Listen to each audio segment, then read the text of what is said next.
네, 국내외 경제 이슈를 알기 쉽게 쏙쏙 배워보는 시간 이어가겠습니다. 금요일의 남자 홍기빈 글로벌 정치경제연구소장 함께합니다. 소장님 어서 오세요. 네, 안녕하세요. 네, 반갑습니다. 네, 어제 기획재정부가 발표한 내용부터 바로 짚어보도록 하겠습니다. 이런 기사 제목이 바로 눈에 띄더라고요.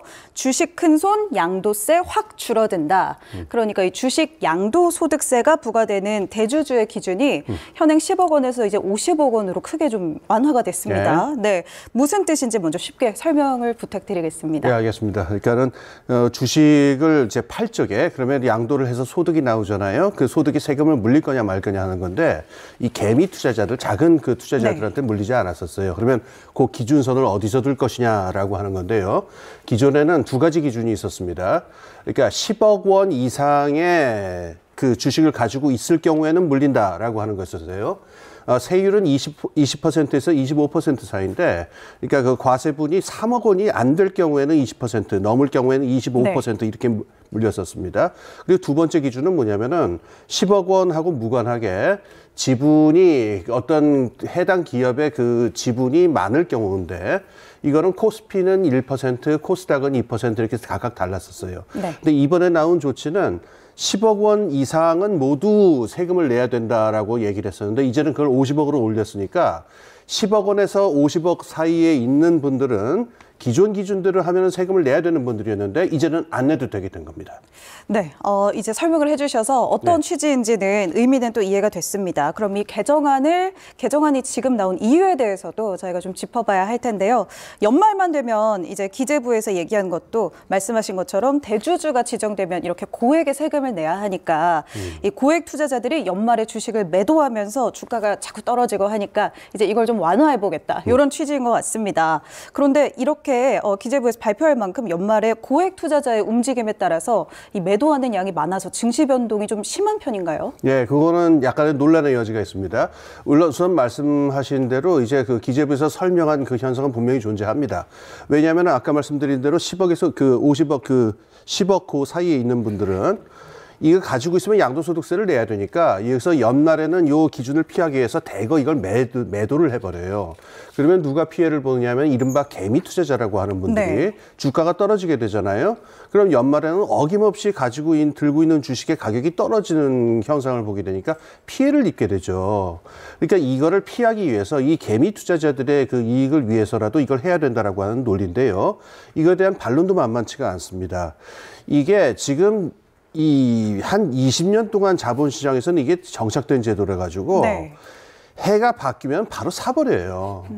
그러니까 연말이 되면은 그걸 피하기 위해 가지고 파는데 막상 해가 바뀌면은 본래의 포트폴리오를 회복하기 위해서 팔았던 주식을 바로 사버리니까 주가가 떨어진다 하더라도 그건 일시적이고 해가 바뀌면 바로 회복된다.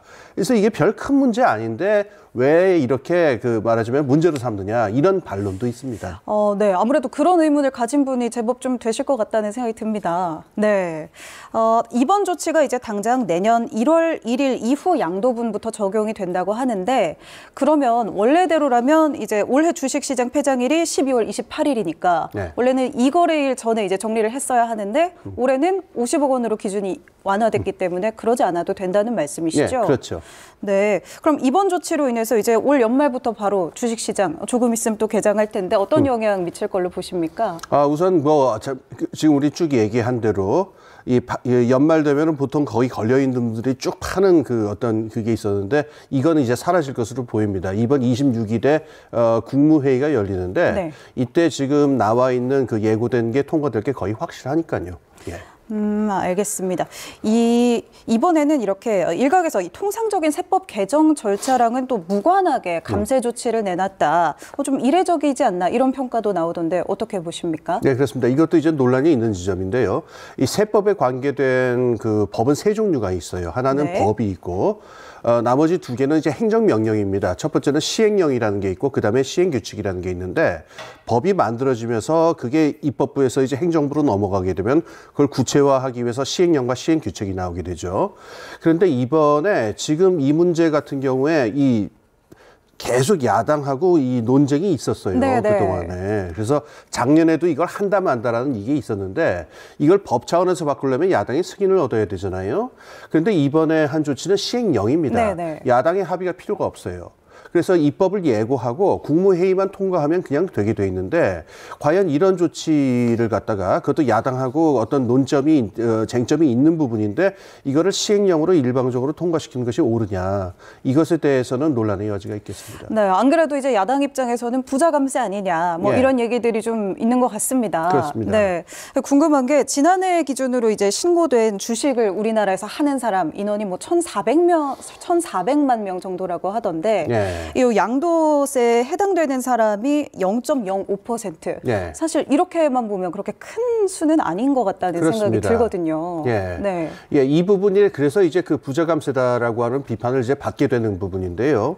0.05% 그러니까 굉장히 적은 숫자입니다. 그러니까 이분들의 어떤 이익을 위해서 그 지금 어떤 시행령까지 마련을 해서 하는 게 과연 옳으냐. 그리고서 이게 작년부터 그 논점이 있었기 때문에 얼마 최근까지도 기재부에서는 이걸 검토하지 않고 있다라고 얘기를 하다가 네. 한 열흘 전에 기습적으로 이 얘기가 나온 거예요. 맞아요. 그때도 이제 주식시장이 조금 그렇습니다. 네. 예. 그리고 지금 또 또 다른 때 얘기가 나오겠지만은 우리나라가 지금 그 재정 상태가 좋지 않죠. 네. 적자가 크고 지금 그 어떤 세수의 그 축소가 지금 큰 문제인데 여기서 과연 이런 조치가 필요한 거냐.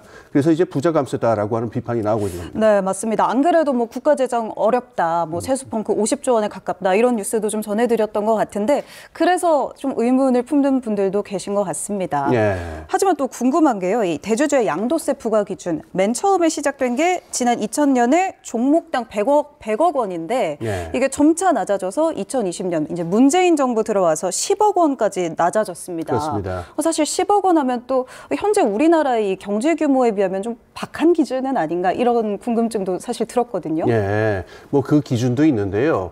그러니까 이게 또 하나의 지금 또 논란이 되는 지점인데요. 그동안에 지금 말씀하신 대로 2000년에 이게 시행이 돼가지고 지금까지 쭉 이렇게 네. 낮아졌거든요.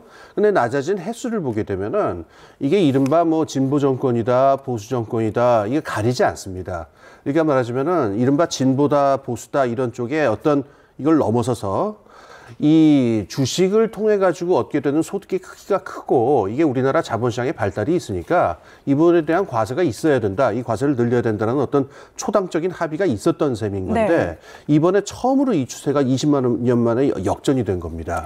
네. 그러니까 이 부분에 대해서 이게 또 한번 또 다른 쟁점을 초래할 수가 있게 되겠죠. 아무래도 이 대선 공약이기도 했으니까 그 점도 네. 좀 크게 작용했을 거라고 보시나요? 대선 쟁점도 있고 다른 면에서는 지금 총선 이야기가 또 나옵니다. 이게 비판하는 쪽인데 지금 이게 시행되는 게 하필이면 내년 2월, 4월 이때 그 세금 낼 때 이렇게 그렇죠. 연결이 네. 되는데요. 그때가 하필이면 또 이제 총선 때 아닙니까?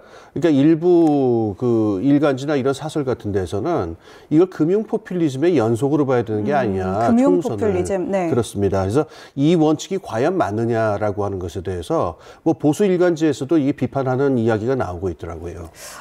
네, 알겠습니다.